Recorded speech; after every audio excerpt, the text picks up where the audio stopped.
Our PWG Battle Los Angeles 2015 review. We start off with night one. We have Brian Cage going over Aero in a really short opening match. Next up, Biff Busick goes over Andrew Everett. I thought Biff looked crisp, strong, athletic here. This is probably the best I've seen Biff look. Just a lot of high power, explosive offense from him. Next up, Mark Andrews and William Ospreay. Ospreay goes over, but yeah, this match really stole the show from night one. When you think about night one, this is the match you'll think about. These guys, to me, they really brought a new age level of athleticism that we hadn't seen before in the Indies. I mean, they were just doing a lot of stuff that, you know, we've never seen before. Just a lot of great athletic spots from both of these guys. Yeah, Ospreay for me was the surprise of the tournament. I was really impressed with him. Next up, we have Rich Swan and Ricochet taking on Angelico and Jack Evans, special attraction tag match. Not as good as you would expect. Jack Evans, this whole tournament was kind of bitchy, really annoying. He was cutting these long promos before each and every match, and the fans were really, you know, the fans really hated it. But it was nice to see Jack kind of escalate himself as a heel during this tournament. Next up, we had Trevor Lee going over Trent when you come back from intermission. You know, good solid match there, but nothing more, nothing less. Drago, Pentagon Jr. We had a Lucha Underground matchup right here, and you know, great stuff, man. I mean, yeah, I really wish Lucha Underground would come back for next season, but you know, you get a little taste of what Lucha Underground's all about there. So Pentagon Jr. goes over Dragon. That was probably the second best tournament match of the night, without a doubt. And we had a nice high-flying match to close out the tournament stuff. We have Matt Sydal going over Fenix, I believe that's how you say his name. Just a nice friendly match between two really talented high flyers right there. And then we had the main event of night one. We had Roderick Strong and the Young Bucks taking on Euro Trash of Tommy and Zack, Sabre Jr. and Marty Scurll. I like the tag team situation here. You know, both teams have their own identities. You know, Strong and the Young Bucks are known as Mount Rushmore 2.0, and then you have all the Euro. I don't know. I like the name Euro Trash. I think it was funny as hell. But you know, definitely a 4-star tag match. Definitely delivered. Didn't blow away. I don't think this is going to blow away anyone's expectations, but you know, just a really satisfying main event right there.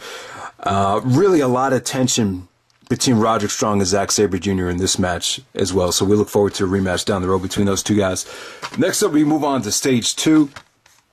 We had Marty Scurll going over Rich Swan. They actually billed this match as an upset, but looking back on it, this was not an upset at all. Marty Scurll really made a name for himself during this tournament. And then we had Angelico and Jack Evans, the two tag team partners, facing each other.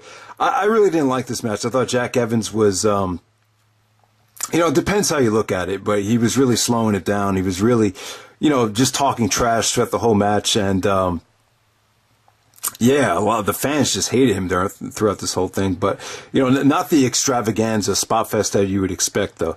So next up we have Chris Hero and Timothy Thatcher. So Hero goes over Thatcher here. I thought this was excellent stuff. I thought this was a better representation of Thatcher than we saw the previous month, I believe, when he faced Biff Busick. Next up, we had a non-tournament match. We had, this was incredible, actually. This is Aero and Fenix taking on Drago and Pentagon Jr. It really felt like, you know, if you've seen some of those Dragon Gate attraction matches that Ring of Honor used to have back in the day, it almost came off like that. It really, really just a great showcase of high flying right here. Just incredible stuff. Next up, we had Tommy End going over Drew Gulak. You know what you're going to get there from those two roughnecks. Just a totally different style of a match than the tag match that we had just seen before that. Mike Bailey goes over Drew Galloway here. To me, this stole the show. This is definitely the best singles match on night 2. Drew Galloway is red hot right now. You know, since he's been gone from the WWE, he's kind of reinvented himself. I bet you he's probably making even more money now than when he was with the WWE. But just another great underdog match with Speedball Mike Bailey. Drew Galloway just came off like a badass here, but he ended up, you know, Speedball ends up going over in the shock of the night. But it came off great. Definitely the best match from night 2. And then next up we had Ricochet and Zack Sabre Jr. a nice mix of styles here. You know, I'm glad these two guys got to face each other. It is a dream match, so to say, but I would say that the both guys are very unfamiliar with each other. It seemed like, you know, it seemed like the chemistry wasn't exactly there. The finish came off kind of weird. The referee was out of position, but you know, not the dream match that you would expect. Didn't blow away anyone's expectations, you know, but Zack Sabre Jr. goes over last year's Bola winner Ricochet in the first round. So there we go. And then the main event from night one was Super Dragon and the Young Bucks taking on Biff, Busick, Andrew Everett, and Trevor Lee. I would say this: Biff, Everett, and Lee looked hungry as hell. You know, it was a chance for three young guys going out there in the main event of a Bola show and just giving it everything they had. I will say that. And very, very violent, very, a crazy match. You know, both these teams really brought it. They did a huge angle after the match with Excalibur and Chris Hero,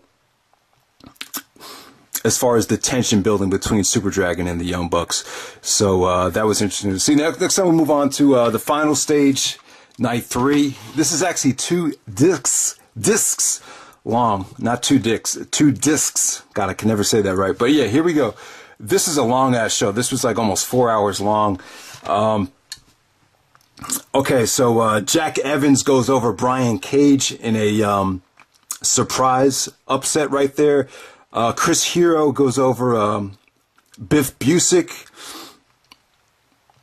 Marty Scurll goes over Trevor Lee. Great stuff. I thought Trevor Lee's selling of the arm was great, how he could only use his double stomp at his legs to really, you know, get some offensive momentum. I thought that was great. But Marty Scurll goes over Trevor Lee. Really, really good stuff. Really, really one of the matches that really, really got Marty Scurll some momentum moving in this tournament. Just great stuff. Next up, we have Zack Sabre Jr. going over Pentagon Jr.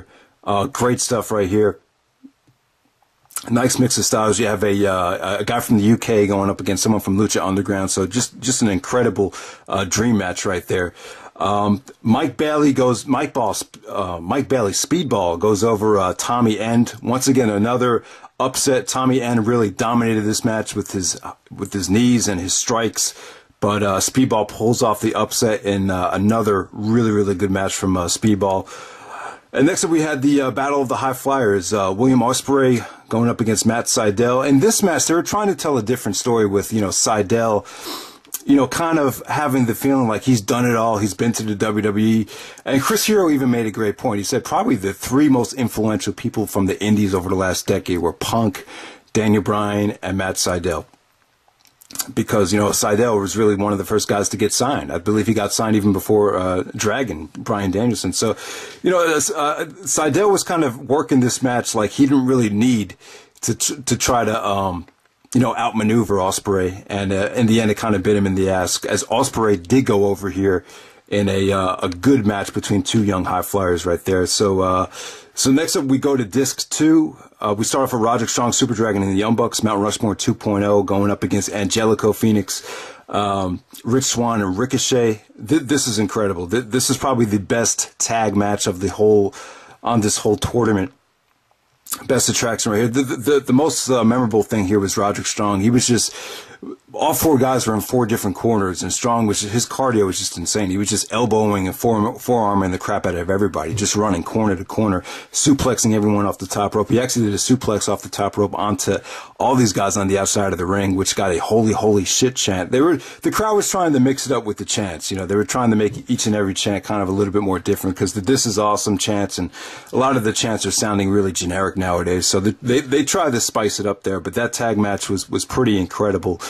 The non-tournament 10-person tag match was good. It wasn't that comedic here, because a lot of guys needed to be showcased that are hungry and trying to make a name for themselves. But towards the end, they kind of brought back the comedy with the slow motion stuff, which really looked amazing. Actually, it just really came off great. Just a fun kind of a Chikara style tag match right there.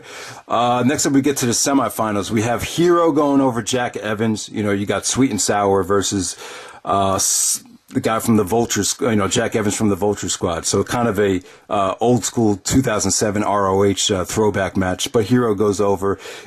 Evans was really taking some shots at Hero too. He's like, Chris Hero, wow, you look like shit. So And then he was doing all this stuff where he was saying that High Spots better pay him royalties for promoting the show. Or the promo just went on way too long, the Jack Evans promo before that match. But Hero beats him in convincing fashion right there. Next up, we have Speedball Mike Bailey going over William Ospreay. Two of the best high flyers on the tournament right here. Just a refreshing matchup, man. Not much to say. Good showing from Ospreay, but Speedball goes over with the 450. Double stomp, good stuff from both guys. And next up we had, a lot of people are probably going to think this was the match of the weekend, or one of the best matches. Zack Sabre Jr. versus Marty Scurll. There's going to be a lot of mixed feelings about this. This went really, really long. A lot of, I would say a lot of fooling around, a lot of feeling each other out, a lot of toying with the crowd. The match got serious as it went on, though. There was a couple bitch slaps that really got this match to, it really got the intensity going. But as far as the submission work in this match, just incredible stuff. I believe it was a Zack countered a crossface chicken wing into the front face. What was it? A triangle choke. Just a incredible counter towards the end of the match. Just the submissions and everything was just, people are going to love this. This is the coming out party for both of these guys. You got two guys from the UK right here, just going at it and really rocking the house. And Marty Scurll, he really connected with the fans quite well here, I would say. I just feel like it went a little bit too long. It went maybe 35 minutes. Really got a lot of time, so it really took a while to get going. But that's the match right there. Probably most people are going to say that was the match of the weekend. And next up, we have the finals. We have a triple threat match. Actually, not a triple threat match, a three-way elimination match. Chris Hero, Zack Sabre Jr., Speedball, Mike Bailey. Speedball was the first one to get eliminated. I thought he looked great while he lasted. He lasted a pretty long time as well. He lasted about maybe 22 minutes. Hero took him out with a series of pile drivers, and then we had Hero and Zack Sabre Jr. picking up right where they left off at Mystery Vortex 3, I believe. So we had here, this was just really drawn out. Really, there was a lot of dead air, but, it was an exhausting match. All three of these guys worked their asses off and sweaty, exhausted, really feeling it, just a lot of stiff action and a lot of brutal, submissions. I would say that the submission on Hero, Zack Sabre Jr. won this tournament, and the submission on Hero, it looked like he was going to break his arm. The submission came off really well. I don't know. He did some kind of version of an abdominal stretch, which came off really amazing. Just an incredible showcase from Zack Sabre Jr. here. He got a best in the world chant.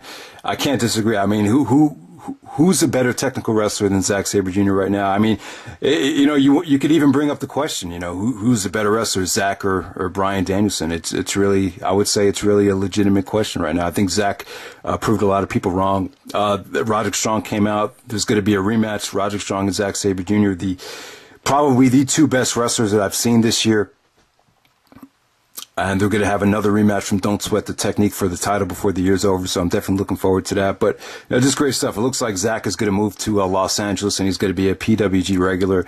So, yeah, man, just awesome tournament. I just appreciate everyone for their efforts here. I wouldn't say it was the best bowl of all time, but it was good, though. It was really awesome, and it was a nice mix of international talent and some young, high-flying talent that we hadn't seen before. Just, I think everyone needs to check these shows out, and take it easy. Hope you enjoyed the review, and see you guys next time.